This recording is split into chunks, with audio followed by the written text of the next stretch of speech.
narasumber kita yaitu Ibu Mira Susanti, Eskom Mkom, yang memaparkan materi kesempatan berkarya bagi lulusan IT.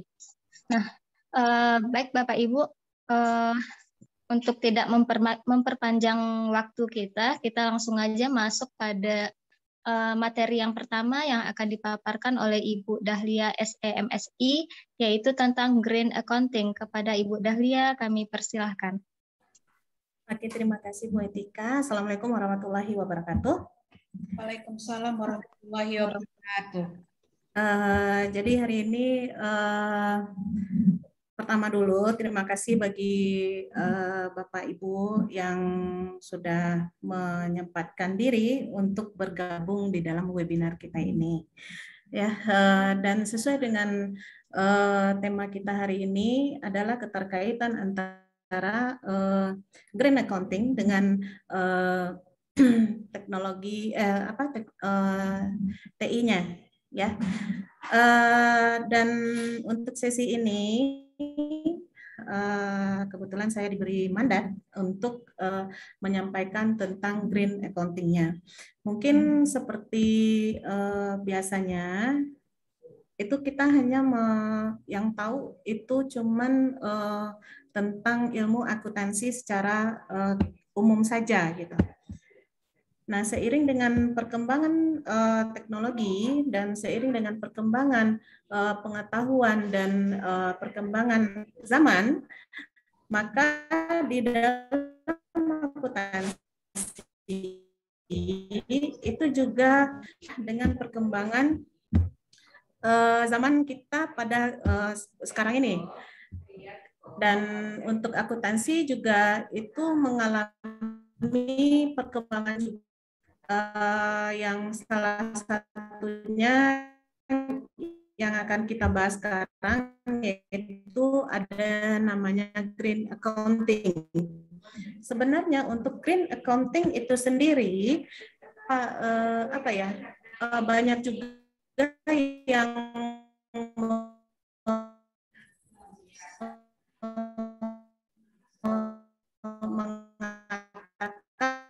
untuk di bahasa Indonesianya itu sesuai dengan namanya membahas tentang akuntansi lingkungan. Berarti akuntansi itu bukan besarnya. Biasanya kan tujuan akuntansi itu hanya mencapai bagaimana perusahaan itu bisa mencapai profit yang sebesar-besarnya, itu hanya terkait ke dalam faktor keuangannya saja gitu, tanpa memperhatikan kondisi luar atau kondisi lingkungannya. Nah, dengan hadirnya green accounting itu sendiri, maka akuntansi itu berkembang bukan hanya mencatat atau menilai bagaimana kemampuan perusahaan dalam segi keuangannya saja, tapi bagaimana perusahaan itu dia juga memperhatikan kondisi lingkungan di luarnya gitu. Nah, kemudian itulah yang nantinya akan yang dihitung berdasarkan ilmu akuntansinya, ya. Nah, di sini ada keterkaitan. Iya, sebentar. Kok nggak mau dia mah?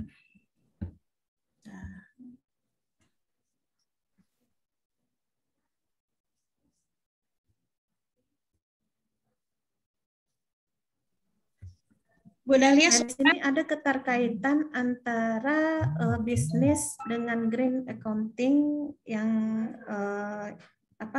bisnis dengan green accounting yang akan kita mau dia dari nggak mau dia dari set audio setting.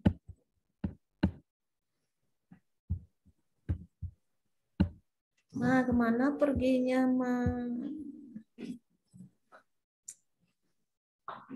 mohon maaf sebelumnya udah terdengar suara ya. Ada kedengaran suara Dahlia ada. Berarti nggak bisa. Kenapa Bu Dahlia? Share aja ke sini. Host kan yang lain Bu. Diinin aja, dibantu teman yang lain aja nge-share-nya. Host saja yang bantu, host saja. Sebentar. Kayaknya ini agak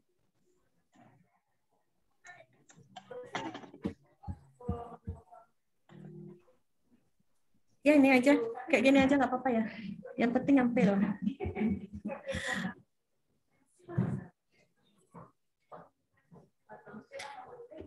Kayak bisa.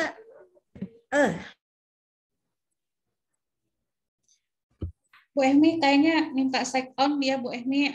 Balikin ke Bu Ehmi ya, co-host ya.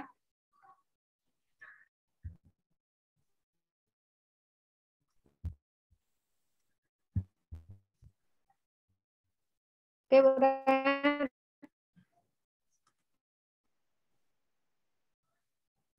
Berikan materi Bu Dahlia. Ya, ya kirim ke Bu Esmi. Ya. Japri aja biar nanti di-share-kan dari sini. Oke.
Udah Bu Esmi, udah dikirim.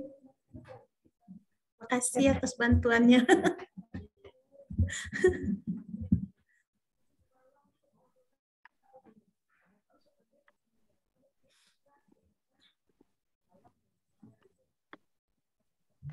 Udah.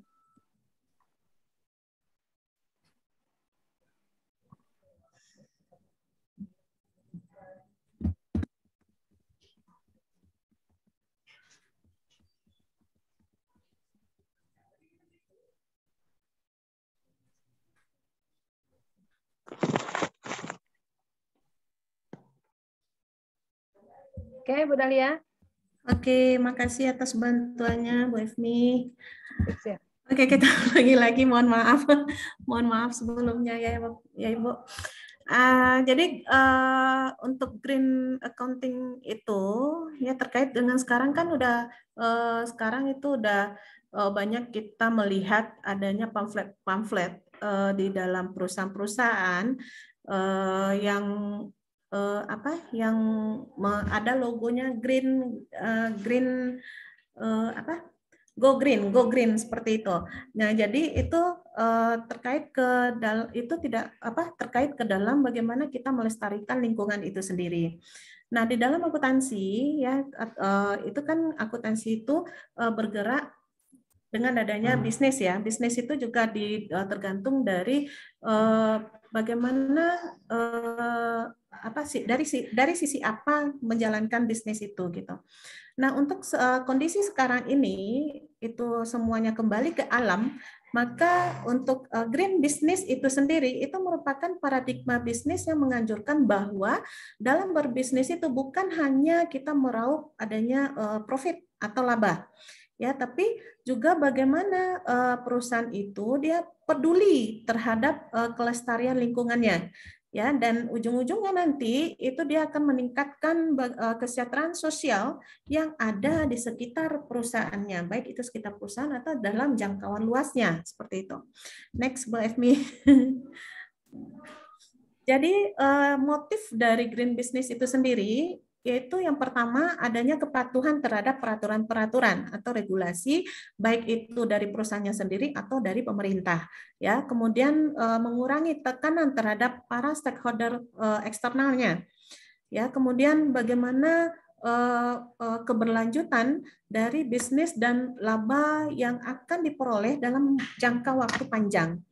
Ya, kemudian bagaimana mendapatkan akses baik itu di bidang politik, kredit, investasi, dan bisnis, dan bagaimana menurunkan resiko keuangan, resiko bisnis, resiko sosial, dan resiko politis yang ada yang akan mempengaruhi kinerja dari perusahaan yang dijalankan.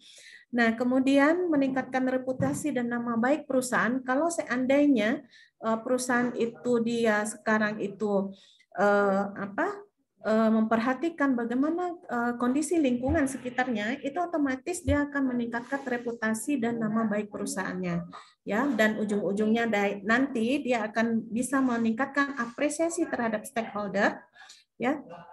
Dan kemudian bagaimana dia dan kemudian akhirnya itu akan memperoleh penilaian yang lebih baik terhadap perusahaan yang dijalankan, begitu. Next, Femi. Nah, terkait dengan green business itu sendiri, ya, green accounting itu juga merupakan paradigma baru dari akuntansi yang menganjurkan adanya fokus dari proses akuntansi itu tidak hanya pada transaksi-transaksi. Biasanya akuntansi itu kan hanya melihat bagaimana transaksi yang terjadi di dalam perusahaannya yang terkait ke dalam kinerja keuangannya. Ya, ujung-ujungnya pasti memperoleh profitnya.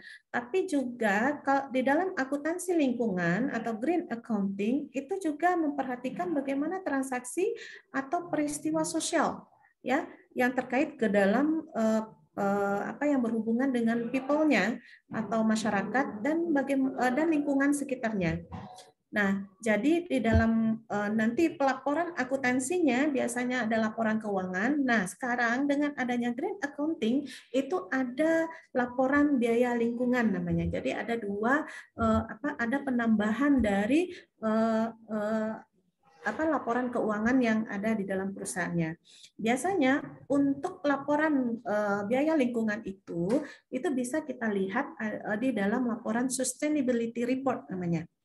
Ya, biasanya kalau seandainya perusahaannya itu besar atau perusahaan atau entitas, baik itu sekarang kita masukin ke dalam entitas, baik itu kalau seandainya sekarang ada UMKM, ya. Nah kalau seandainya Bapak Ibu atau saudara semuanya itu mau berwirausaha yang terkait ke dalam UMKM, nah nanti bisa juga selain dari menyajikan laporan keuangan, nanti juga bisa diselipkan satu tentang laporan untuk biaya lingkungannya, seperti itu. Next, Nah, ini tadi udah disinggung juga bagaimana kenapa muncul green accounting, ya, karena adanya terjadi krisis lingkungan yang biasanya krisis lingkungan itu atau krisis lingkungan itu dituding-tuding kesalahan dari akuntansi gitu, karena terjadinya misalnya terjadinya polusi tapi nggak ada ganti rugi terhadap masyarakat yang ada di sekitarnya gitu, terhadap polusi yang ditimbulkan oleh perusahaan yang kita jalankan. Nah, itu digadang-gadang itu karena perhitungan keuangannya yang tidak pas gitu kan, berarti kan bagian akuntansi juga tuh yang kena gitu. Nah, itu satu. Nah, kemudian adanya keinginan kuat dari para akuntan untuk menjadikan akuntansi itu sebagai ilmu sosial dan teknologi yang kian berperan strategis dan vital dalam kehidupan sosial, ekonomi, politik, bisnis, budaya, dan bagaimana people-nya, umat manusianya. Nah, dari sekian alasan kenapa green accounting itu muncul, itu para akuntan itu melihatkan kepedulian para akuntan terhadap lingkungan yang ada gitu. Next, Bu Efmi. Segan kita.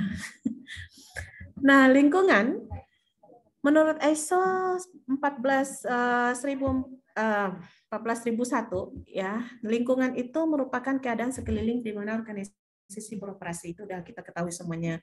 Ya, nah menurut Undang-Undang Nomor 23 Tahun 97 tentang pengelolaan lingkungan hidup, nah kita mengetahui bahwa lingkungan hidup itu adalah kesatuan ruang dengan semua benda, terus adanya daya manusia, keadaan makhluk hidup dan termasuk manusia dan perilakunya yang mempengaruhi kelangsungan kehidupan dan kesejahteraan manusia serta makhluk hidup lainnya. Nah, dampak lingkungan berarti adanya perubahan dari lingkungan itu sendiri. Ya, perubahan dari lingkungan itu sendiri, baik itu adanya perubahan yang mengakibatkan kerugian maupun adanya manfaat, ya, adanya manfaat terhadap organisasi yang kita jalankan, gitu. Nah, jadi berdasarkan hal itulah maka green accounting itu muncul, gitu.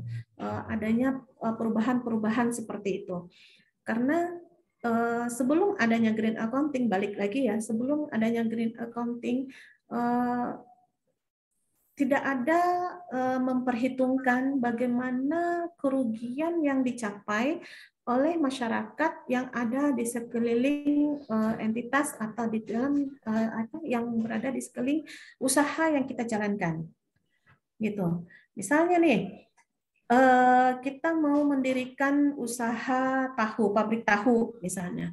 Nah, di dalam usaha pabrik tahu itu pasti ada yang dampak terhadap lingkungan luar. Misalnya baunya, ya, baunya. Terus lagi itu kan terkait ke dalam polusi udara. Ada baunya yang nggak bagus gitu ya, maksudnya yang mengganggu penciuman, kemudian belum lagi saluran air, bagaimana dia membuang airnya gitu, salurannya kemana, apakah itu sampai ke saluran tetangga sekitar atau kayak gimana, itu ya limbah gitu ya, limbah. Jadi itu sebelumnya yang itu nggak ada diperhatikan di bagian akuntansi.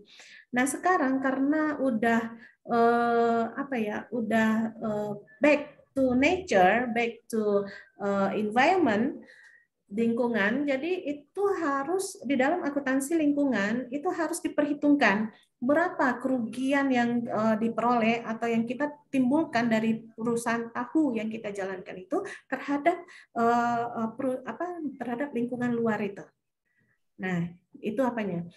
Itu salah satu konsep, sedikit konsep dari green accounting itu. Kita memperhatikan bagaimana dampaknya terhadap lingkungan luar gitu. Next with me.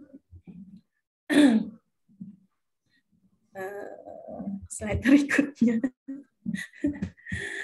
Nah, dari hal yang seperti itu ya, maka akuntansi lingkungan atau green accounting itu dijadikan salah satu sarana untuk menyajikan informasi apakah perusahaan itu menerapkan kebijakan lingkungan dalam operasionalnya. Ya, nah di situ dibutuhkan peranan akuntan yang cukup krusial.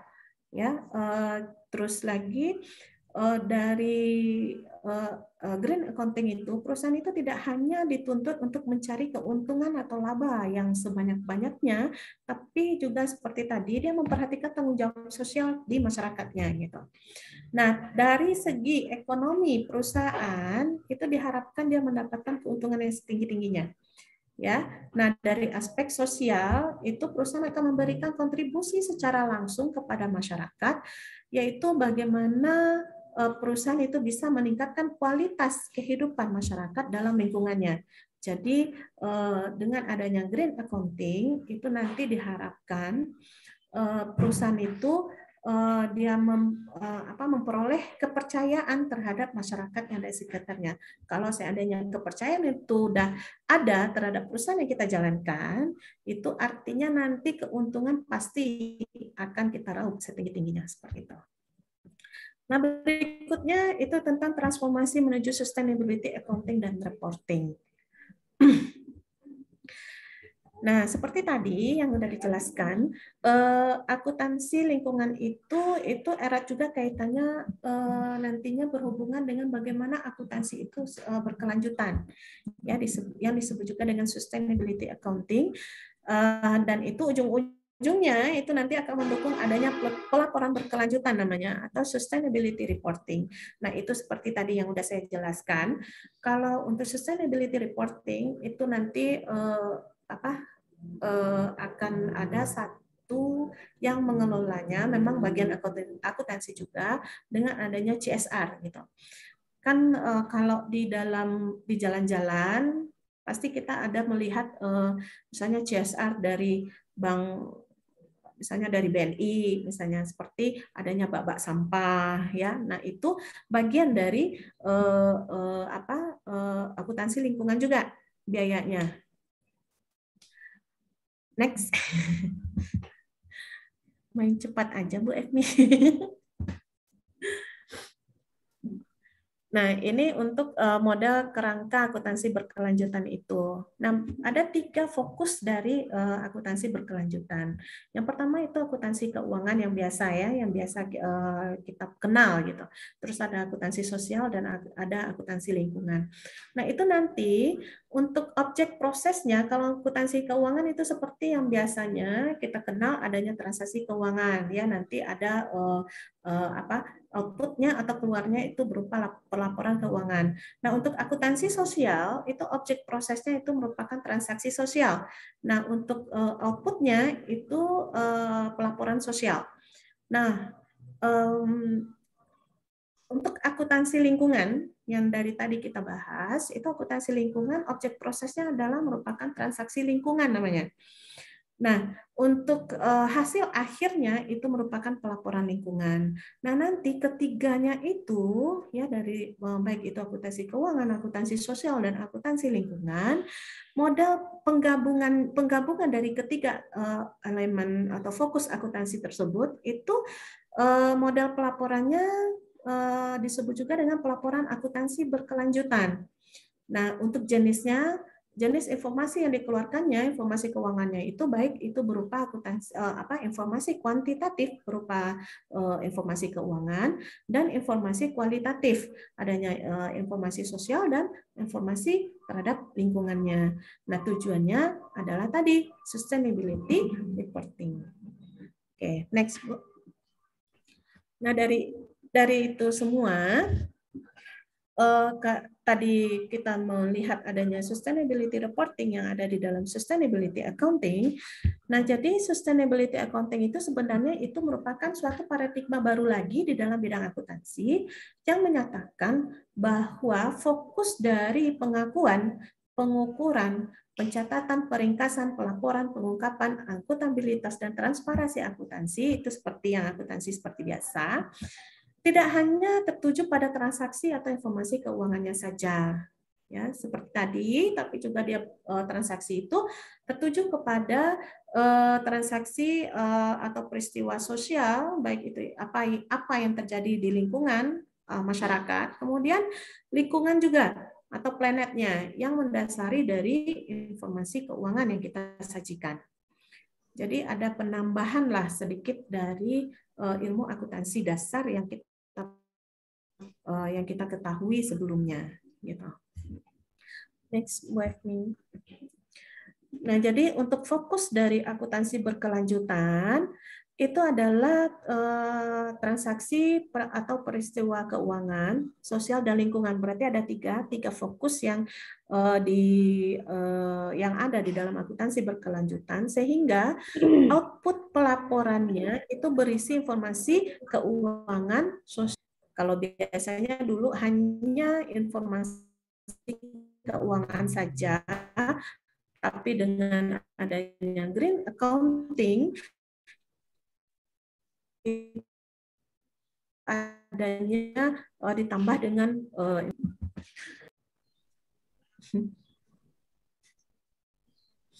nah, ini kita lihat bagaimana tujuan umum dari akuntansi berkelanjutan. Tujuan dari dapat mengetahui secara utuh informasi ramah lingkungan. Nah, kemudian untuk tujuan khususnya itu khusus untuk bagi stakeholder itu bisa mengetahui dan menilai kinerja dan nilai korporasi serta resiko dan prospek suatu korporasi atau suatu organisasi secara utuh sebelum dia mengambil suatu keputusan. Kemudian untuk keberlanjutan bisnis yang terkait ke dalam keberlanjutan sosial dan kelestarian lingkungan dari perusahaan yang dijalankan. Nah itu, jadi akuntansi berkelanjutan itu yaitu memperhatikan 3 aspek, baik itu dari segi keuangan, people-nya, dan planet-nya. Next.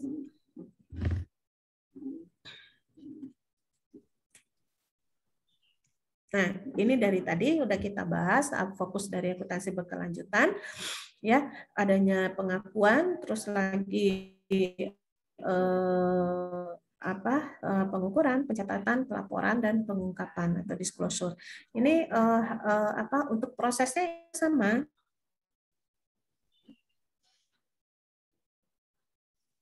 Secara unsur yang di dalamnya yang meliputi keuangan, people, dan planet-nya. Oke. Nah, kemudian bagaimana tantangan implementasi dari akuntansi berkelanjutan ini? Semua yang paham tentang akuntansi berkelanjutan ini. Nah, merupakan tantangan bagi para akuntan untuk untuk mensiasati bagaimana mengimplementasikan akuntansi berkelanjutan ini. Akuntansi itu masih konvensional, ya, dan masih adanya resistensi para akuntan sendiri. Di bagian apa? Yang pertama itu akuntansi hanya memfokuskan pada kebutuhan informasi ciptaan nilai perusahaan itu sendiri. Nah, akuntansi yang kedua, akuntansi hanya memprioritaskan dan melaporkan informasi yang materialitas gitu dan measurability. Jadi itu yang merupakan untuk masa sekarang ini tantangan yang bagi para akuntan, bagaimana caranya memasukkan akuntansi berkelanjutan ini di dalam perusahaan yang dibikin gitu. Meskipun perusahaan itu perusahaan besar atau perusahaan kalau sekarang kan digadang-gadang adanya UMKM. Ya, nah diharapkan untuk UMKM ini meskipun skalanya kecil tapi juga memperhatikan bagaimana keadaan lingkungan sekitarnya. Ya, sehingga nanti UMKM kita itu merespon adanya ibaratnya ada green UMKM seperti itu. Nah, next. Nah, kemudian yang tantangan yang ketiga, akuntansi itu mengadopsi adanya asumsi entitas sehingga perusahaan diperlakukan sebagai entitas yang terpisah dari pemilik dan stakeholder lainnya. Nah, jika suatu transaksi itu tidak secara langsung dia berdampak pada nilai entitas itu sendiri, maka diabaikan dalam pelaporan akuntansi. Itu yang nggak bisa di dalam akuntansi berkelanjutan. Nah, kemudian yang keempat, tantangannya itu masyarakat dan lingkungan adalah sumber daya yang tidak berada dalam area kendali karena sering diabaikan gitu.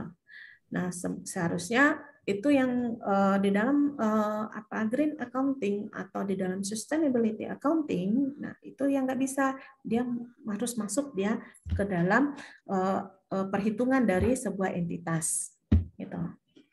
Next, with me. Nah, di sini ada 3 aspek yang perlu direformasi dalam paradigma akuntansi. Yang pertama itu adanya reformasi Conceptual Framework Akuntansi, ya, atau GAAP. Atau GAAP, prinsip akuntansi berlaku umum, di mana akuntansi konvensional itu ke arah yang progresif, yaitu yang ke arah akuntansi berkelanjutan. Nah, yang kedua, aspek yang kedua, bagaimana reformasi format pelaporan akuntansi menuju format pelaporan berkelanjutan. Ya, nah yang ketiga itu reformasi standar akuntansi keuangan menuju standar akuntansi berkelanjutan. Nah, itu 3 hal yang perlu direformasi di dalam paradigma akuntansi.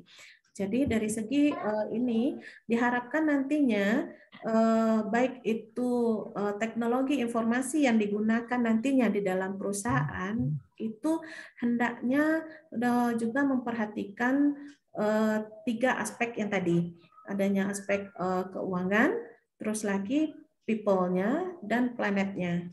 Ya, sehingga teknologi informasi yang dijalankan nantinya itu juga akan mendukung kinerja perusahaan bukan hanya untuk pencapaian profit yang sebesar-besarnya, tapi juga untuk memperhatikan keadaan lingkungan sekitar perusahaan seperti itu.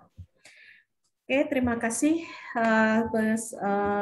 Segitu bahan dari saya.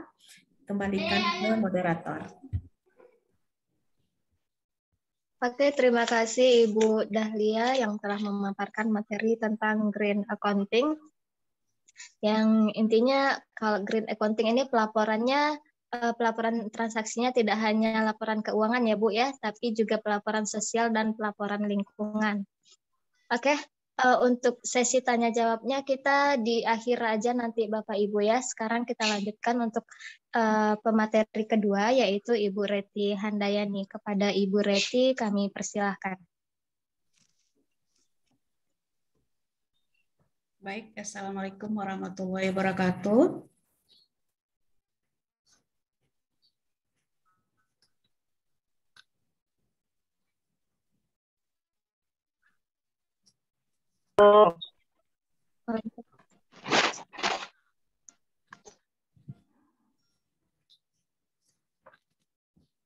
Assalamualaikum warahmatullahi wabarakatuh.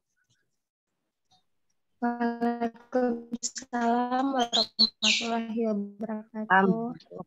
Ya, terima kasih banyak sebelumnya atas kesempatan dan waktu yang diberikan pada saya untuk memberikan atau pemaparan materi pada webinar kali ini. Ya, terima kasih kepada para peserta yang telah bergabung. Ya, mudah-mudahan apa yang kita sampaikan bukan untuk maksud menggurui, tapi kita cuma berbagi ilmu aja, gitu. Baik, mungkin untuk materi ya, ini adalah perkembangan teknologi ya, teknologi generasi gitu ya, teknologi generasi mungkin yang semuanya sekarang benar-benar itu yang sudah kita rasakan ya, kita alami saat ini. Oke, baik, untuk host bisa dijadikan saya co-host biar bisa berbagi materi gitu.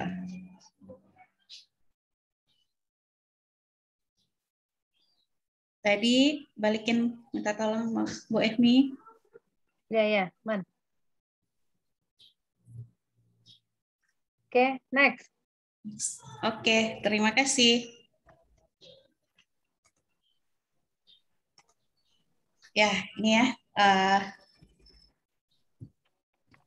Perkembangan teknologi generasinya. Perkembangan teknologi generasi. Ini mungkin yang sekarang, mungkin yang langsung kita alami, kita rasakan saat ini, ibu-ibu atau bapak-bapak atau semuanya udah melihatnya pada saat di handphone atau di Android sekarang udah pasti ada di posisi 4G aja ya, 4G itu adanya di jaringan selulernya masing-masing kan, nah, dan lihatnya di 4G gitu, 4 ada di logo jaringan seluler. Oke, itu sebenarnya itu sekarang dari awalnya itu mulai dari terbit atau lahirnya itu generasi itu dari one ya, dari satu generasi yang mungkin dulu pada awalnya yang punya handphone untuk komunikasi yang bisa cuma untuk telepon saja gitu ya. Nah, itu masih pada generasi pertama ya. Oke, kita coba bahas ini berbagi.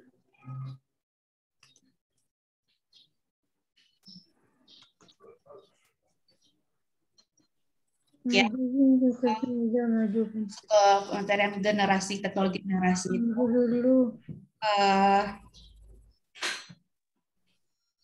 Kita lihat dulu apa itu teknologi. Ya. kata-kata teknologi atau teknologi ini sudah seperti membaur dalam kehidupan kita ya, karena memang itu memang untuk umat manusia tujuannya gitu ya. Teknologi itu adalah sebuah sarana, berarti sarana dan prasarana, berarti suatu media atau alat ya yang menjadikan sebuah barang atau komponen yang diperlukan bagi kelangsungan hidup dan kenyamanan hidup umat manusia ya. Kelangsungan hidup umat manusia ya biasanya penggunaan teknologi oleh umat manusia dioleh dengan adanya pengubahan sumber daya alam menjadi berbagai macam alat-alat ya. Mungkin seiring perkembangan teknologi ya mengalami perluasan makna, terus menjadi sebuah benda yang tidak berwujud ya. Kalau tidak berwujud ya seperti software ya. Terus seperti metode pembelajaran, metode bisnis, dan lain sebagainya ya. Terus untuk contoh teknologi yang nyata di era sekarang, banyak mulai dari teknologi yang kita sering gunakan seperti komputer, laptop, handphone atau smartphone ya, mesin-mesin, mobil motor dan masih banyak yang perkembangan teknologi itu. Terus kemunculan dari teknologi itu pasti ada fungsi dan manfaatnya, karena tadi adalah tujuannya itu adalah untuk mengubah paradigma manusia gitu ya. Ya, munculnya teknologi tentu yang memberikan banyak sekali manfaatnya untuk keberlangsungan hidup ya. Salah satu contoh teknologi yang benar-benar manfaat saat ini adalah kalau secara softwarenya ya, tanpa ini itu contohnya Google ya.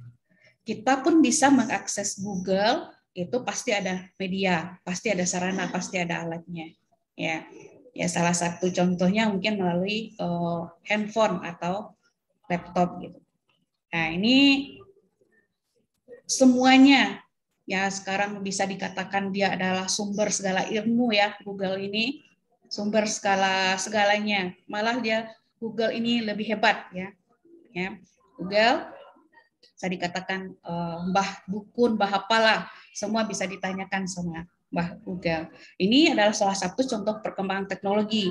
Tetapi walaupun dia perkembangan dengan segi softwarenya, tapi dia bisa diakses Google ini ya mesti juga harus melalui media perangkatnya gitu ya. Sedangkan untuk secara khusus ya, untuk saat ini ya, untuk perkembangan teknologi ini ya kegiatan kita sekarang gitu. Kegiatan kita sekarang saat ini ya, contoh aja kita sebagai tenaga pendidik ya mempergunakan perkembangan teknologi itu gitu. Perkembangan teknologi sekarang ini ya membantu kita mendidik kita dalam pembelajaran ya. Terus teknologi dan dapat mempermudah untuk menyesuaikan lingkungan dengan sekitar ya. Apalagi tadi bisa dikaitkan dengan materi yang dibawakan sama Bu Dahlia tadi ya, penyampaian pelaksanaan green accounting juga bisa menggunakan teknologi ya. Terus karena kecanggihan teknologi sekarang. Selain itu, teknologi juga dapat digunakan sebagai sebuah sarana eksplorasi ya. Eksplorasi apapun sekarang bisa semuanya diekspos atau dieksplorasikan melalui media untuk penambahan wawasan serta dalam penyelesaian pekerjaan ya. Baik, untuk selanjutnya kita masuk ke perkembangan teknologi generasi. Itu dari perkembangan teknologi generasi ini adalah perkembangan jaringan seluler ya, jaringan kabel ya, kita gunakan untuk berkomunikasi. Ya, dia sudah sampai generasi kelima ya. Di Indonesia sendiri cuma satu provider yang baru mengembangkan sampai 5G itu, yaitu kita sebutkan produknya itu Telkomsel ya, yang sudah launching itu kira-kira bulan Mei 2021 kemarin ya. Itu di mana kita lihat ada perubahan-perubahannya itu. Ya mungkin itu sesuai juga dengan perkembangan teknologi hardware-nya gitu. Ya, dari generasi 1 sampai generasi 5 sekarang perubahan softwarenya berubah atau perubahan generasi dari jaringan nirkabel tersebut ya berubah juga. Dulu dari generasi pertama mungkin kita contoh kita cuma bisa handphone kita bisa cuma untuk komunikasi suara saja gitu kan, komunikasi suara ya mungkin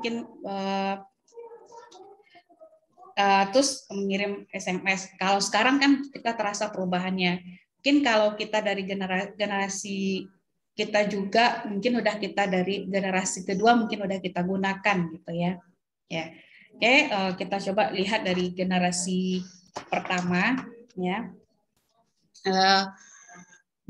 Ini sebelum juga guys, perkembangan dari generasi ini tidak lepas juga dari perkembangan smartphone juga ya. Itu tadi ya. Yang pertama itu adalah generasi 1 itu 1G ya.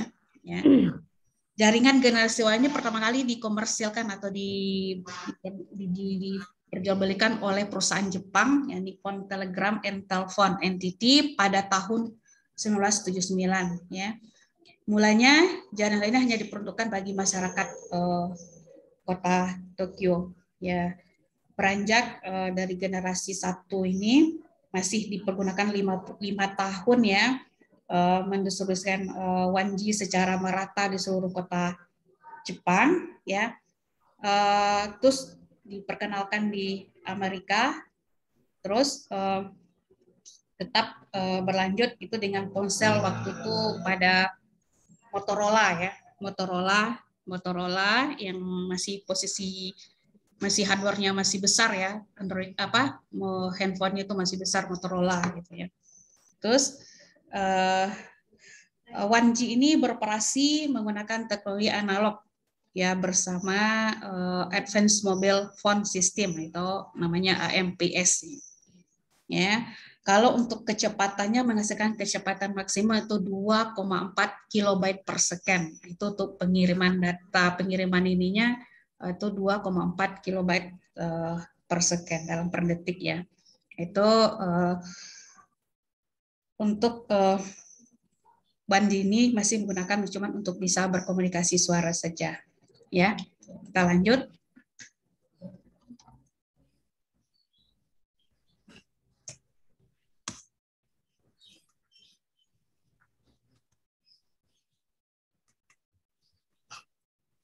Oke, selanjutnya itu adalah di generasi kedua yaitu 2G. Ya, pasti banyak kurang perubahan jaringan pioner ini dapat bertahan cukup lama ya, hingga pada tahun 91 di mana jaringan 2G akhirnya pertama kali komersial di Finlandia ya. Jaringan telah mengandalkan teknologi Global System for Mobile Communication atau GSM ya. Ini udah baru muncul produk-produk handphone yang waktu itu udah GSM ya, yang handphonenya masih belum poliponik, yang masih biasa ya. Itu pada tahun 91. Untuk salah satu-satunya yang mencakup keamanan untuk memungkinkan panggilan telepon ya, masih untuk panggilan telepon yang terintegrasi dengan penggunaan ini. Kalau untuk apanya itu kalau dari generasi pertama pengiriman atau untuk komunikasi itu 2,4 kilobyte per second, kalau di generasi kedua itu udah 30 kilobyte per second.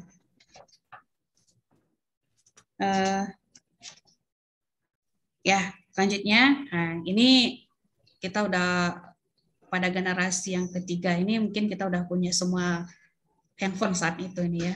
Ini pada era tahun 2000-an ya, yang masih 3G ya, generasi ketiga 3G, yang handphonenya udah mulai poliponik, udah bisa ada suara, gambar gitu ya. Dia bisa mengirimkan gambar atau suara, tidak cuma untuk berkomunikasi saja kalau udah yang 3G ya. Ini udah pada di generasi ketiga ini juga udah banyak bermunculan produk-produk hardware-nya atau untuk perangkat handphonenya yang mulai kita lihat, pernah kita lihat Nokia, apa Samsung ya, mungkin masih yang awal-awal muncul di Indonesia ya. Ya mungkin kalau saya sendiri waktu itu masih di tahun pertama untuk memegang handphone itu mungkin di tahun 2007 atau 2006 ya. Bukan, 2003 itu pasti generasi ketiga itu untuk nirkabelnya. Ya tahun 2002 nih, 2002 ada 2022 itu masih produknya Nokia handphonenya waktu itu. Ya. Kalau untuk pengiriman atau untuk kecepatan prosesnya untuk pengiriman data atau apa, untuk 3G ini udah itu 14 mega ya, udah 14 megabyte per second ya. Mungkin masih saat ini masih kita lihat beberapa smartphone atau Android yang masih menggunakan kabelnya atau jaringan selulernya 3G ya, 3G ya. Tapi kalau untuk provider selulernya sendiri, jaringnya itu udah tidak mengeluarkan lagi untuk 3G. Coba kan kalau kita tanya di tempat kita membeli paket data atau membeli untuk jaringan koneksian internetnya, kan pasti tidak ada lagi. Kalau kita tanya handphone saya cuma bisa mendukung untuk 3G gitu. Oh tidak ada lagi Bu, tidak ada lagi untuk 3G. Tapi kalau untuk masih bisa digunakan handphone atau smartphone 3G itu ya mungkin satu-satunya ya bisa menggunakan kalau untuk jaringan internet artinya itu menggunakan WiFi ya. Nah, ini dan di generasi ketiga ini bukan sebagai perangkatnya tidak poliponik saja lagi, smartphone itu udah masuk ke Android tadi ya, udah smartphone masih bisa ponsel pintar. Oke, kita lanjut, baru masuk generasi keempat atau 4G ya. Ya pada generasi inilah ya yang terjadinya banyak perubahan dan kegunaan atau dampak yang baik, dampak yang buruknya di generasi 4G ini ya. Kenapa? Karena ya udah selain untuk penggunaan pemakaian data penyalurannya itu udah mencapai 1 GB per second ya. Kalau pas di 3G kan baru 14 mega ya, 14 MB per second. Kalau untuk generasi 4G ini udah 1 giga, udah lancar gitu kan. Itu ya ini mampu menghasilkan kecepatan unduh udah pada untuk bisa mendownload ya, udah bisa semua digunakan, tidak cuma untuk sekedar berkomunikasi suara saja gitu, udah bisa digunakan sebagai paket data untuk bisa mendownload, untuk bisa mengirim atau untuk apa gitu ya. Mulanya jaringan 4G pertama kali dikomersialkan di Norwegia ya pada tahun 2009 ya.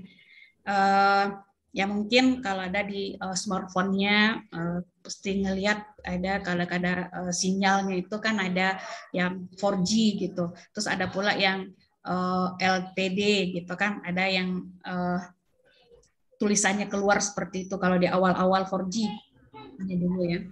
Terus jaringan 4G sendiri merupakan generasi pertama yang menggunakan teknologi long term evolution atau disebut yang keluar di apa itu LTE ya.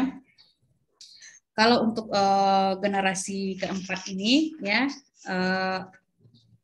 banyak ya yang udah bisa dikelola ya, seperti yang kita gunakan saat inilah, yang seperti Bapak Ibu atau mahasiswa semua gunakan sekarang ini itu udah pada posisi atau pada generasi keempat ya, untuk jaringan nirkabelnya atau jaringan selulernya ya. Oke, lanjut kita ke generasi kelima 5G ya. Kalau jaringan 5G diluncurkan secara perdana di Korea Selatan ya pada Maret 2019 ya. Jaringan ini generasi kelima ini kemudian diboyong oleh provider lokal. Ini masih lokal di Korea ya, seperti KT, LG, A+, dan SK Telkom. Ya, kalau untuk di Indonesia sendiri udah mulai masuk generasi kelima ya, generasi kelima. Yang pertama memproklamirkan itu adalah selulernya Telkomsel. Itu kita bisa mengganti ya tuh, tapi juga harus didukung ya, harus didukung oleh Android kita ya. Kalau Androidnya memang udah bisa 4G ya nggak apa-apa, kita ganti juga jaringan atau kartu seluler kita menjadi 5G. Tidak mesti mengganti nomor, kita juga bisa langsung mengganti menjadi 5G. Ya. Kalau untuk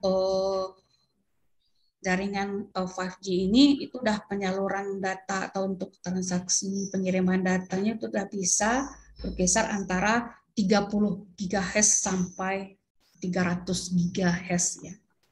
Ya, itu udah lebih besar gitu. Ya. Nah, ini untuk generasi kelima. Ya. Ini pasti ya dari perubahan-perubahan dari perkembangan generasi ini tentu mempunyai dampak buat masyarakat, dampak buat kita pribadi, baik perusahaan ataupun apa ya, terus organisasi pasti mempunyai dampak gitu. Dampak-dampak itu ada yang bernilai positif lah, memang baik untuk dipergunakan, ada juga yang nampak negatifnya gitu. Ya, karena dimanapun untuk saluran nirkabel yang sekarang ya, yang didukung dengan smartphone yang sudah dimiliki semua masyarakat ya, tidak terbatas umur sekarang, semuanya udah punya smartphone, punya Android ya. Nah, itu udah bisa mengakses di mana-mana karena setiap provider pun berlomba-lomba gitu, untuk memberikan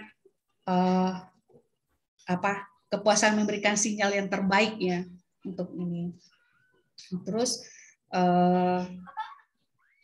dampak perubahan yang dari kemajuan itu ya dapat kita rasakan yang positifnya mungkin ya pertukaran sebuah informasi yang menjadi lebih mudah dan cepat ya. Mana-mana ya, dulu kita masih menunggu koran, menunggu apa untuk berita satu hari ya, sekarang dalam 1 detik pun kita bisa buka di detik.com gitu misalnya kan, ya udah bisa kita lihat gitu. Itu salah satu dampak perubahan ya. Terus selanjutnya yaitu memudahkan pekerjaan,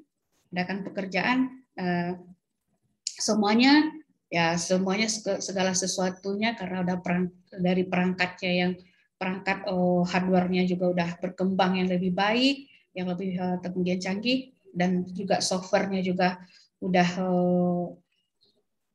bagus, sudah rata-rata sekarang sudah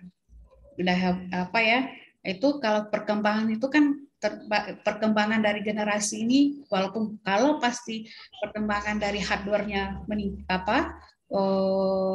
update, tentu software-nya juga akan update gitu, karena harus kompatibel masing-masingnya gitu. Nah, ini satu perubahan pekerjaan gitu. Ya, dari software-software yang ada, segala sesuatunya bisa kita gampangkan misalnya ya. Mungkin tadi dari masalah green accounting, mungkin dari para pakar-pakar teknologi yang punya bidang keahlian softwarenya ini ya bisa diprogramkan gitu kan. Nah, itu salah satu kita ada dampak perubahan dari teknologi ya. Pekerjaan yang dapat dilakukan oleh satu orang menjadi lebih efektif dan efisien ya, karena itu kita rasakan kan pekerjaan yang kita malah semua pekerjaan itu bisa disistemkan sekarang gitu kan, bisa disistemkan yang dulunya data-data yang lebih berantakan atau apa ya bisa lebih efisien. Yang dulu butuh tenaga pekerjaannya tuh banyak gitu, atau karyawan atau bagaimana ya, karena ada suatu sistem ya mungkin bisa lebih efisien, cuma cukup dikelola oleh satu orang ya, tapi melalui sistemnya bisa dikelola oleh satu orang. Oke.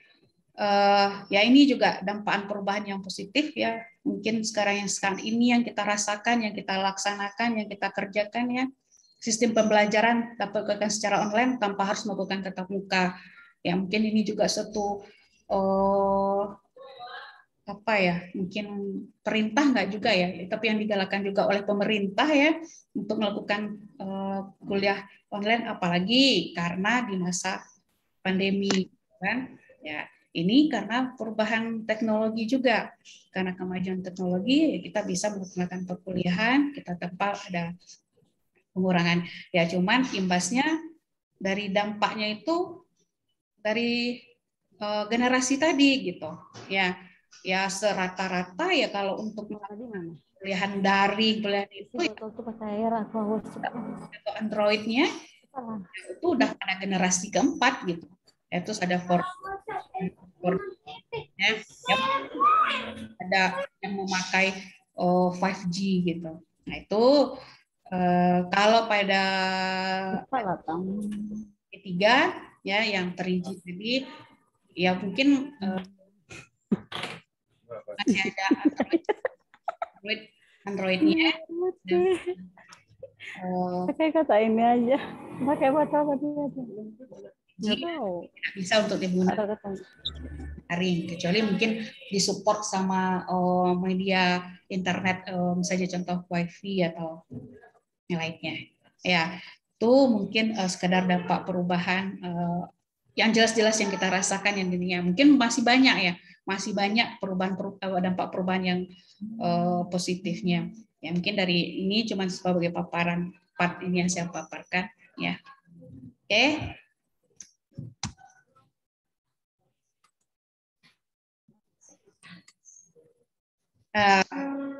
Tadi dampak yang positif, tentu ada pula yang dampak negatifnya gitu. Salah satunya ya menurunnya sosialisasi antar manusia. Ya kenapa? Karena apa-apa sekarang sudah kita gunakan kemajuan teknologi ya. Tidak perlu kita, kalau dulu kita selalu duduk bersama gitu kan, duduk bersama bermusyawarah, ini terasa lah keakrabannya. Sekarang duduk bersama pun tapi pasti sendiri rasanya, seperti itulah gitu kan ya, karena udah sibuk dengan kemajuan teknologi itu, dengan Android-nya, dengan handphonenya, dengan laptopnya gitu, untuk mencari dunia luar, dunia maya ya. Nah itu kalau dulu ya itulah istilahnya menurunnya sosialisasi, nggak perlu apalagi di masa pandemi kan, nggak perlu kita selalu sekarang tuh berkumpul gitu kan, karena udah bisa kita pakai Zoom ya. Salah satunya contohnya seperti ini ya, seperti kita sekarang kita laksanakan sekarang, khususnya webinar kita gitu, biasanya kita akan tatap muka ya, sosialisasi kita kita bertemu, tapi sosialisasi kita yang kedekatannya udah nggak lagi gitu. Nah ini malah udah dekat pun karena Android tadi, karena ya istilahnya kecanduannya itulah, udah kecanduan dari teknologi itulah yang membuat kita kadang-kadang saling nggak kenal gitu antara satu sama yang lain ya. Terus dampak negatifnya juga ya, teknologi itu dapat menggantikan peran manusia ya, benar ya, karena perkembangan software, hardware gitu, segala sesuatu bisa disistemkan, segala sesuatu bisa dibuat perubahan ya, apalagi adanya dengan ilmu artificial intelligence kan, AI gitu, semuanya bisa diprogramkan, semuanya bisa diselesaikan dengan mesin, dengan satu kendali di mesin atau di laptop atau di handphone gitu ya. Apalagi kalau dengan ilmu AI ya, apapun bentuknya, misalnya kayak dulu kita masih bisa menggunakan kita untuk menghidupkan lampu lah, kita masih menekan kontak saklar atau apa gitu. Sekarang melalui handphone aja kita udah bisa untuk menghidupkan on off kan. Nah itu ditambah lagi perangkatnya. Itu salah satunya mungkin bisa dikatakan dampak negatif gitu. Jadi manusia itu udah malas bergerak gitu. Makanya mungkin resiko-resikonya untuk kesehatan juga mungkin lebih cenderung ke yang negatifnya ya, karena keseringan kalau untuk mengetahui atau pengen tahu tentang dunia di dunia maya mungkin bisa duduk 2 jam atau 1 jam gitu tanpa ini gitu. Tapi ya itu akhirnya karena malas gerak ya itu udah memberikan resiko yang negatif untuk manusia itu sendiri gitu. Nah, terus ya mungkin dari dampak yang negatif itu ya kita juga bisa mempelajari, mengambil hikmahnya gitu ya. Baik sih kita ya mungkin baik untuk perkembangan teknologi, kita jangan sampai ketinggalan dengan perkembangan teknologi, tapi kita juga harus tahu baik dampak negatifnya untuk diri kita ya, baik kalau kita sendiri udah melakukan yang seperti tidak mengenal waktu untuk mengenali atau terlalu larut dengan kemajuan teknologi ya juga tidak bagus dampaknya gitu ya. Terus ya kalau mungkin bagi ibu-ibu kalau terlalu sering juga di depan laptop atau Android-nya ya mungkin bisa juga ganti peran pula nanti untuk mengasuh anak kan. Cuma mungkin melalui dengan ilmu AI bisa dirancang sebuah robot untuk bisa menjaga anak-anak di rumah gitu, mungkin bisa jadi juga ya Bu ya. Oke, itu dari pengaruh dampak perkembangan teknologi dari generasi 1 ke generasi kelima ya. Kalaupun saya sendiri belum menggunakan yang generasi kelima ya, yang mudah-mudahan bisa tidak terlalu mengikuti perubahan teknologi juga, karena belum dikatakan ketinggalan juga saat ini ya, masih memakai untuk Android-nya masih di posisi 4G aja sekarang, untuk dikatakan masih cukup lah gitu. Tapi kalau udah nanti memang kebutuhan dari zamannya itu, kebutuhannya untuk memakai ya 5G ya, kita sama-sama juga kita untuk menggunakan 5G lagi ya, untuk bisa ya tujuannya kita ya untuk kalau apalagi kita di dunia pendidikan ya setidaknya ya itu pasti untuk melancarkan pendidikan kita gitu. Oke, mungkin untuk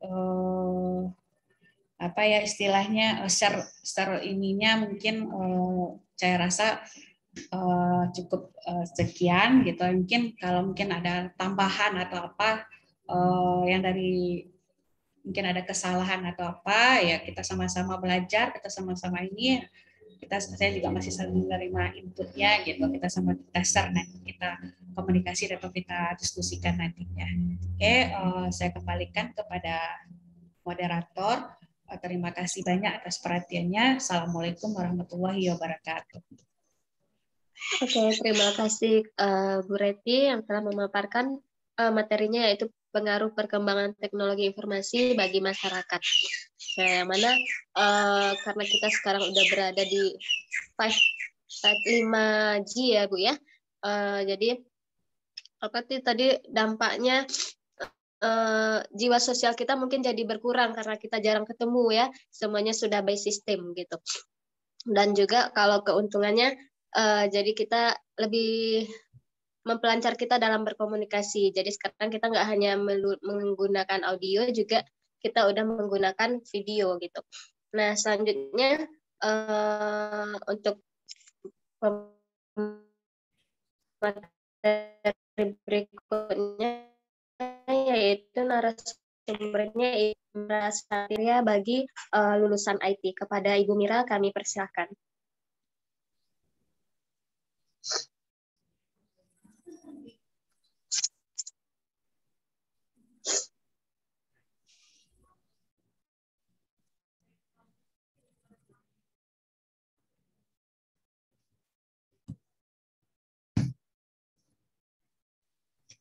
Gimana Masih Bu unmute, Mira? Bu. Apakah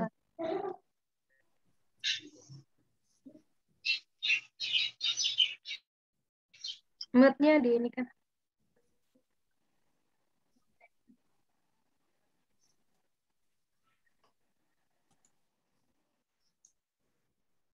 Sip, sip.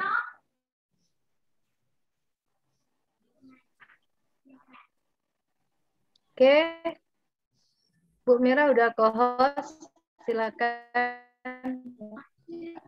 Ya, ya. Terima kasih. Assalamualaikum warahmatullahi wabarakatuh. Ya, terima kasih atas waktunya buat semuanya ya, dan kesempatan untuk sana yang dimana ini juga bermanfaat untuk bagi kita semuanya. Oke, kita lanjut saja ke pembahasannya.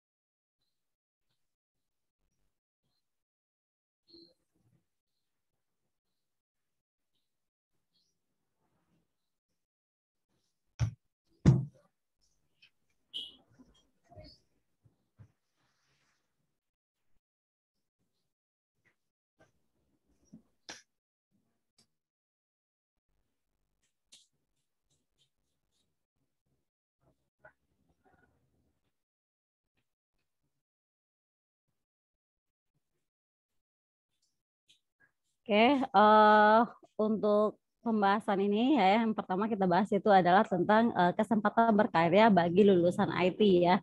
Nah, di mana nanti kalau misalnya sebagai lulusan IT ya, otomatis kita berusaha untuk mencapai target. Nah, sebelum mencapai target, berarti kita harus mempunyai dulu apa sih tujuan untuk kuliah di bidang IT ya. Jadi dengan adanya pilihan kita di bidang IT, berarti ada output yang ingin kita capai. Ya, jadi terutama ya kita semua ini berhubungan dalam bidang IT ya, dan masing-masing dari kita semua ya juga mempunyai output yang sudah ditargetkan.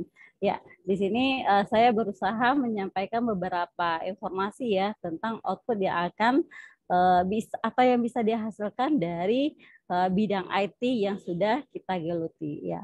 Jadi caranya salah satu ya bisa dengan cara kuliah ya. Kalau misalnya kita udah kuliah, berarti kita juga bisa udah menambah wawasannya, terus lagi juga pengetahuan ataupun keterampilan.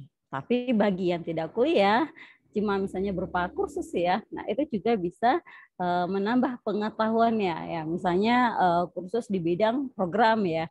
Nah mungkin outputnya dia pengen jadi programmer ya. Jadi bisa melalui jalur informal dan formal ya. Ya, di sini kalau misalnya kita sebagai lulusan IT ya, nah berarti bisa berbagai keterampilan dan kemampuan yang bisa kita kembangkan ya. Otomatis di sini juga berhubungan dengan dunia teknologi.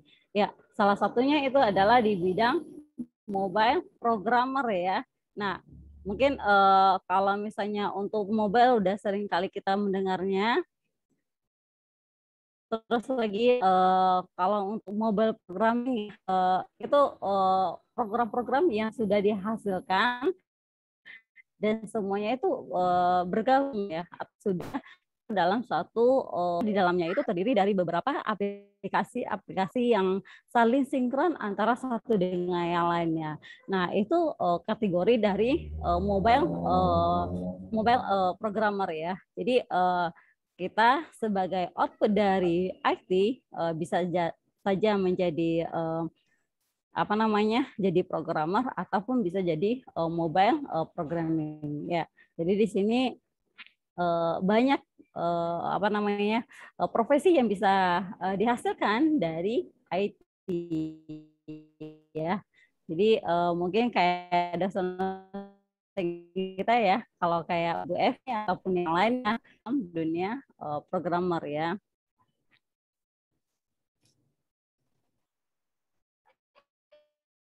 Maaf Bu Mir, slide-nya bisa di-share Bu Mir? Oh ya, halo.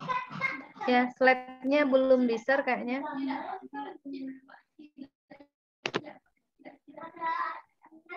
Share screen dulu. Iya, iya. Halo.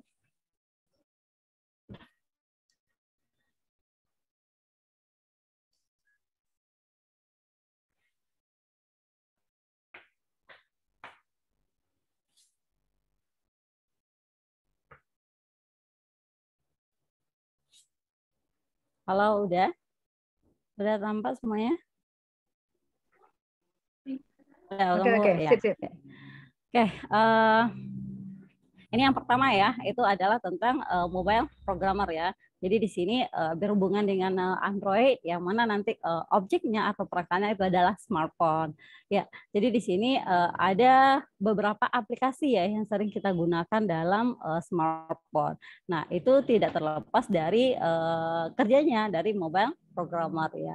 Jadi kuliah dalam dunia IT, nah yang mana kita belajar program ya, itu bisa menghasilkan output ya seperti smartphone ya. Jadi aplikasinya bisa juga digunakan oleh banyak orang ya. Jadi menguasai program ya seperti Bu Emi itu luar biasa sekali ya sama Pak Nas ya.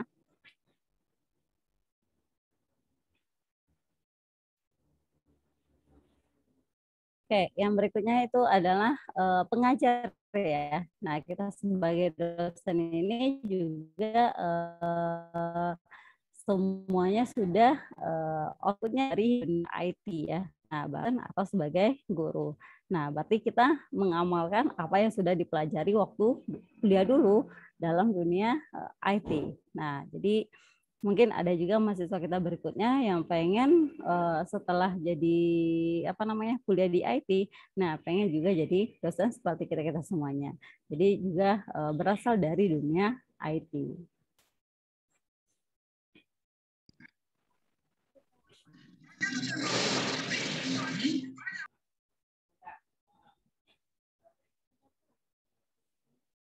Nah, berikutnya lagi itu adalah software engineer ya. Jadi software engineer ini juga tidak terlepas dari adanya program ya. Nah, ini juga bisa melibatkan beberapa tim ya. Nah, jadi kalau misalnya software engineer ini misalnya kayak aplikasi yang digunakan di handphone ya atau di laptop ya, itu juga menggabungkan beberapa software ya. Jadi menggabungkan beberapa software yang tercover oleh nanti sistem operasinya. Nah, ini juga bagian kerja dari software engineer. Ya, jadi software engineer ini lebih tinggi tingkatannya daripada programmer ya. Jadi mungkin ada juga mahasiswa atau mungkin kita semuanya yang pengen jadi software engineer ya. Nah, kalau sistem analis ya, itu kalau kayak Bu Emi ya, nah itu sistem analisnya semuanya udah dirangkum semuanya, udah dirangkap ya. Nah, berarti kalau sistem analis di sini misalnya ada proyek misalnya kayak rumah sakit ya. Nah, berarti dari awal perencanaan, maaf ya, ini agak bising ya, karena saya lagi di toko ya. Nah, kalau misalnya sistem analis di sini, berarti misalnya kalau ada proyek kayak rumah sakit atau perhotelan, berarti kita harus melibatkan sistem analis. Kenapa? Karena sistem analis ini akan memahami apa sih yang digunakan. Nah, misalnya kayak kebutuhan dari pelanggan itu seperti apa. Nah, maka yang memahami ini adalah sistem analis. Maksudnya gimana? Misalnya sistem analisnya itu mempunyai idenya seperti ini, atau misalnya model dari programnya seperti ini, atau misalnya aplikasinya, tapi budget yang digunakan oleh atau yang ada oleh konsumennya atau pelanggannya hanya segini.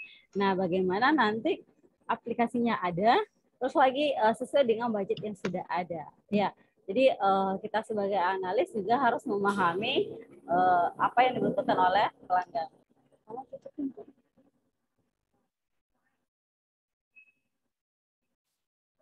Oke, berikutnya juga itu berupa konsultan IT ya. Nah, di mana konsultan IT ini hampir sama dengan sistem analis ya.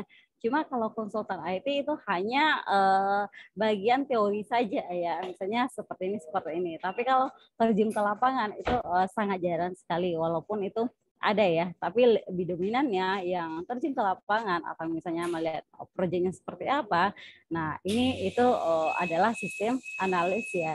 Nah, mungkin itu kayak di dekat rumah sakit apa ya?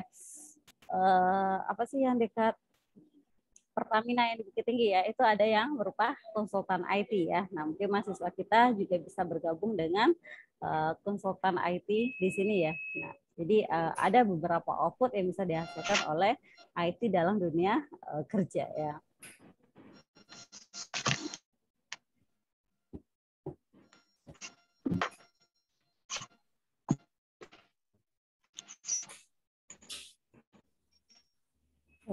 Nah, ini juga ada komputer network ya, atau misalnya sebagai tim ya yang bekerja dalam network ya, atau misalnya kayak penerimaan CPNS tahun kemarin ya. Nah, itu kan ada aplikasi yang sudah dirancang. Tapi bagaimana menggabungkan antara satu daerah dengan daerah lain atau provinsi ini yang terdiri dari beberapa kabupaten, yang mana tiap kabupatennya melakukan tes CPNS online. Nah, itu datanya tergabung dalam satu database atau misalnya dalam big data. Nah, berarti ini semua juga itu yang bekerja itu juga bagian dari dunia IT ya. Jadi banyak kesempatan untuk bekerja dalam dunia IT ya. Atau misalnya untuk penerimaan atau pemilihan calon presiden ya. Itu kan datanya langsung otomatis untuk sampai ke pusat. Nah, jadi masing-masing dari klien ya atau misalnya setiap kabupaten juga mengantarkan hasil dari pemilihan. Nah, jadi dengan adanya aplikasi atau sistem ini ya, nah berarti ini data yang dihasilkan lebih cepat.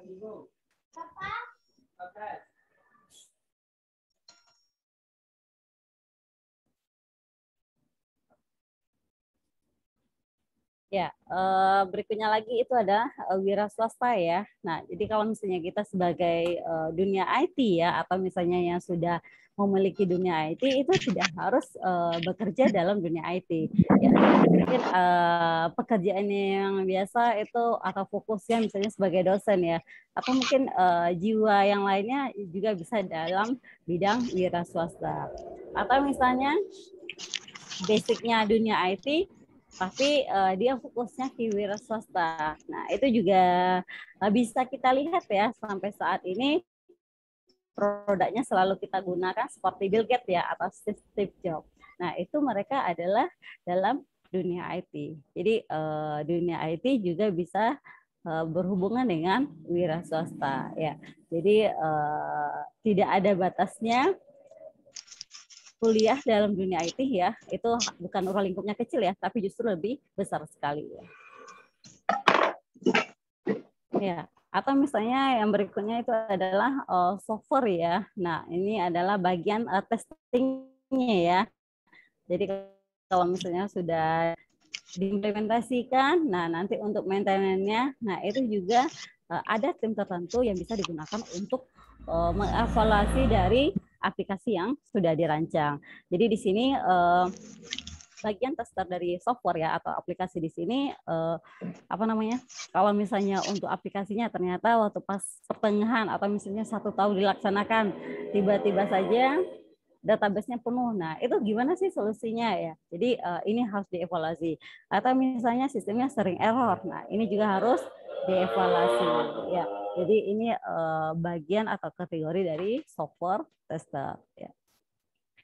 Jadi banyak sekali ya output dari dunia IT dalam segi pekerjaan.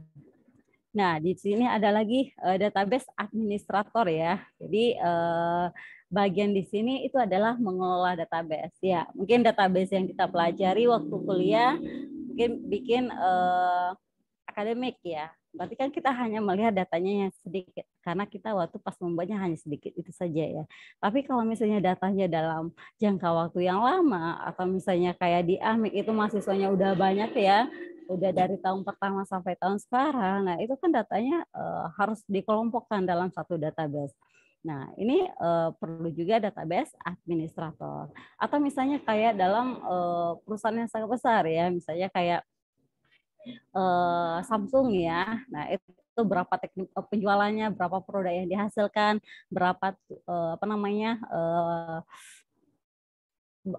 objek-objek yang kecilnya ya, seperti misalnya kayak apa namanya touchscreen-nya atau apa ya, perangkat-perangkat yang lainnya. Nah, itu kan juga masuk ke dalam database ya, berupa produk-produk yang akan digunakan untuk menghasilkan suatu produk ya.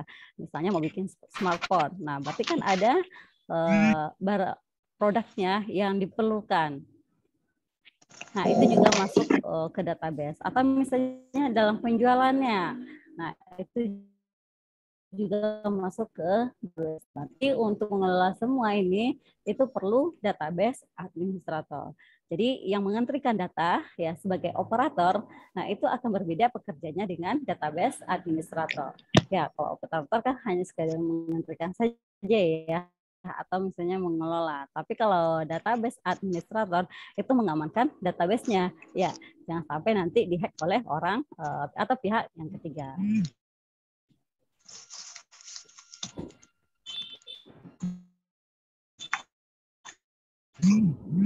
Ya, ini ada game developer ya. Nah, di mana di sini gamenya bisa Anda hasilkan, atau misalnya Anda juga bisa memainkan langsung ya game yang sudah dihasilkan. Ya, mungkin seringkali yang bisa kita lihat ya pada YouTube. Nah, di mana di sini banyak sekali YouTuber ya yang menggunakan game ya. Jadi bisa juga mungkin kita semuanya ya, atau misalnya mahasiswa-mahasiswa semuanya yang mau bikin game, terus lagi mau jadi YouTuber, nah itu juga bisa. Atau misalnya ini peluang yang lagi sangat in untuk saat ini ya. Nah, ini web designer ya, atau misalnya web programmer. Jadi programmer yang biasa dengan web programmer itu berbeda ya. Karena kalau misalnya programmer atau misalnya yang offline aja untuk aplikasi yang diciptakan, berarti kan tidak link dengan internet.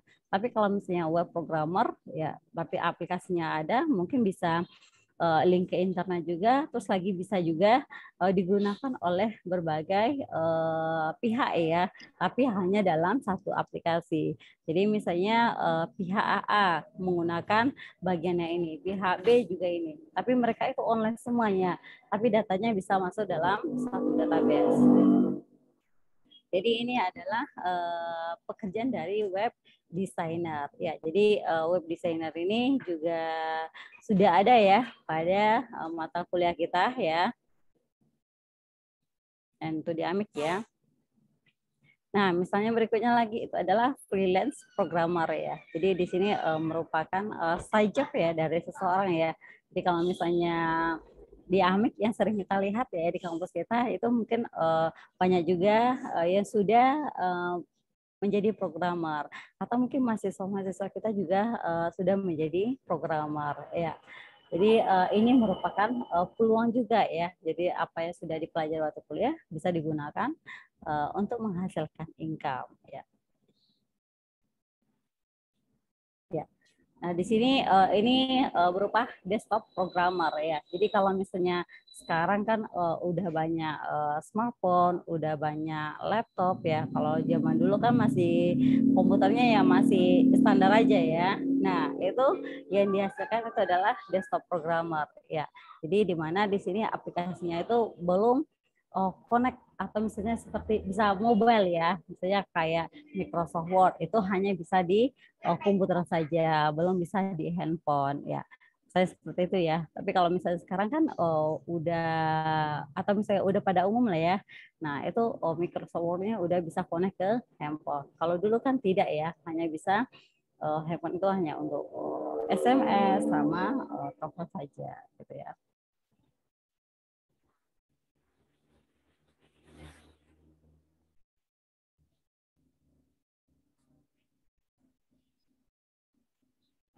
Mungkin itu saja ya, karena misalnya output dari IT ini itu hanya 14 poin ya, hanya sedikit saja, dan kita masing-masing semuanya sudah menjalani beberapa output yang dihasilkan dari IT ya. Misalnya kayak kita semua ya, jadi yang programmer itu juga udah ada ya. Apa misalnya yang sudah menjadi dosen itu juga yang sedang kita jalani ini. Apa yang jadi wirausaha ya sudah kita jalani juga ya. Nah mungkin mau menambah lagi profesi yang lainnya itu juga boleh ya. Jadi untuk mahasiswa juga bisa melanjutkan profesi-profesi yang lainnya ya, mudah-mudahan ya kita semuanya dan mahasiswa semuanya juga bisa menambah income lagi dari pengetahuan yang sudah dimiliki dari dunia IT. Oke, mungkin itu saja pembahasan sekarang ini. Saya ucapkan terima kasih. Assalamualaikum warahmatullahi wabarakatuh. Waalaikumsalam warahmatullahi wabarakatuh. Baik, terima kasih Bu Mira ya yang telah memaparkan materinya. Jadi banyak ya kesempatan kita dalam berkarya bagi mahasiswa, bagi kita yang lulusan IT ini, karena kita udah berada di zaman yang serba IT ya Bu ya. Oke, selanjutnya kita buka sesi tanya jawab kepada ketiga narasumber kita. Bagi Bapak Ibu dan juga di sini ada yang join mahasiswa yang ingin, jika ada yang ingin bertanyakan atau ada yang ingin sharing ilmu lagi, kita buka kesempatannya untuk kali ini. Kami persilahkan jika ada yang ingin bertanya kepada ketiga narasumber kita.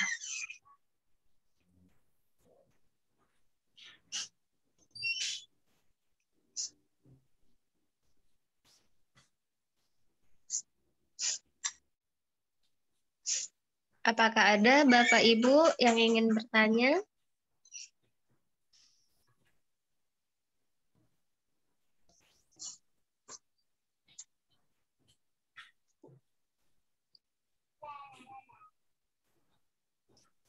Kayaknya paham semua kayaknya ini. Hebat narasumber semua. Iya, hebat Langsung narasumbernya. paham semua. Iya Bu ya.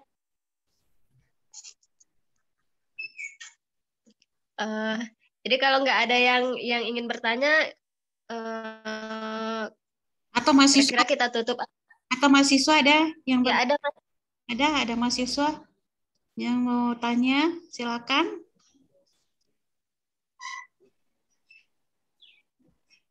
Kebetulan Bu Mira itu langsung mengepalai wirausahanya itu big boss-nya. Jadi boleh adik-adik mahasiswa mungkin menanya trik-trik atau kunci-kuncinya seperti apa. Sorry ya background-nya yang ini ya. Makanya tadi videonya terlanjur diapain gitu, malu gitu, segan kita.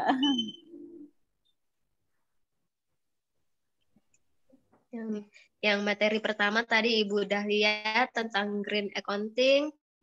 Terus yang Bu Reti tentang pengaruh perkembangan teknologi, informasi bagi masyarakat, dan yang Ibu Mira kesempatan berkarya bagi lulusan IT. Apakah ada mahasiswa yang ingin bertanya terkait 3 materi yang telah dipaparkan oleh narasumber kita ini?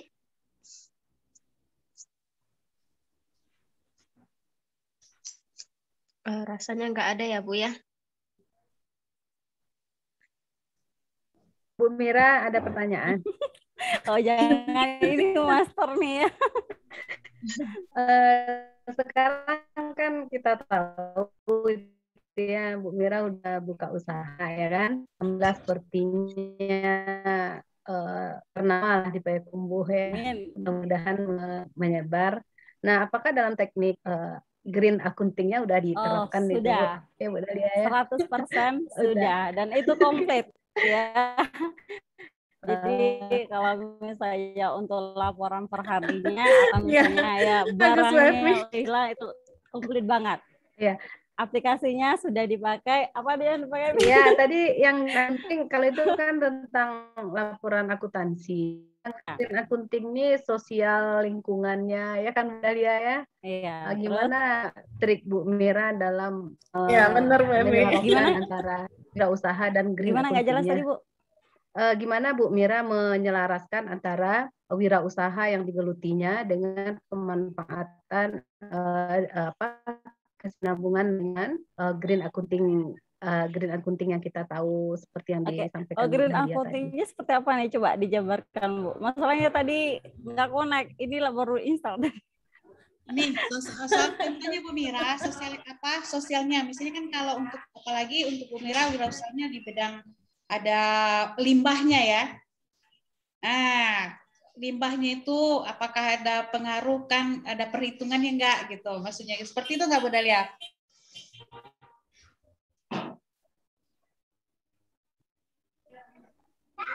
Kayak apa? Limbah gitu ya? Betul. Iya. Oke, Mungkin limbahnya gitu ya. Oke.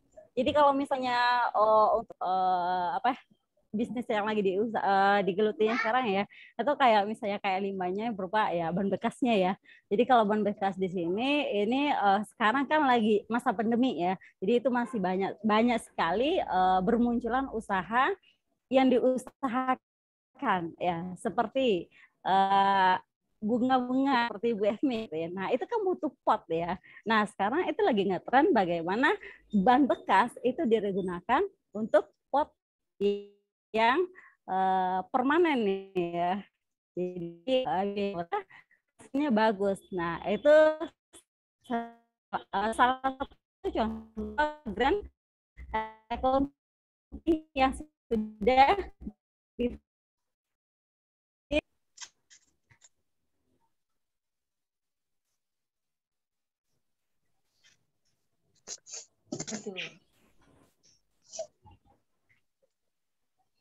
Kayaknya nggak ada ya Bu ya. ya kayaknya udah Bu Ica. Iya. Ya udah ya Bu. Soalnya ini juga lagi flu Bu. Mati konsumsi yang ada. Iya. Apa kita foto bersama dulu atau gimana Bu? Ya, boleh. Tutup screen-nya, Mira. Screen-nya ditutup. Iya. Tunggu. Aduh, mouse-nya gimana nih? Kabur mouse-nya.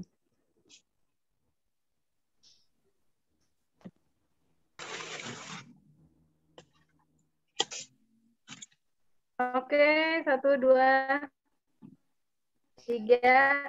Ini peserta yang hadir hari ini. Terima kasih atas kehadirannya. Oke, Bu Ica, udah diambil. Oke, terima kasih Bu.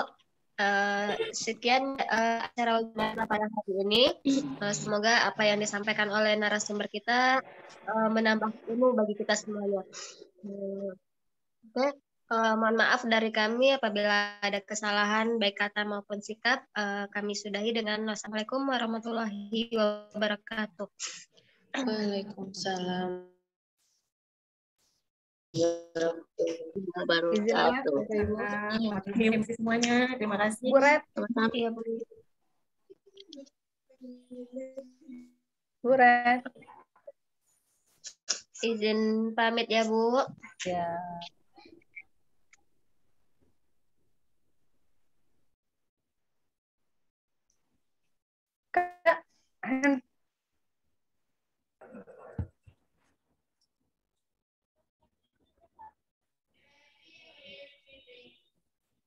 Nggak bisa mau dimasuk.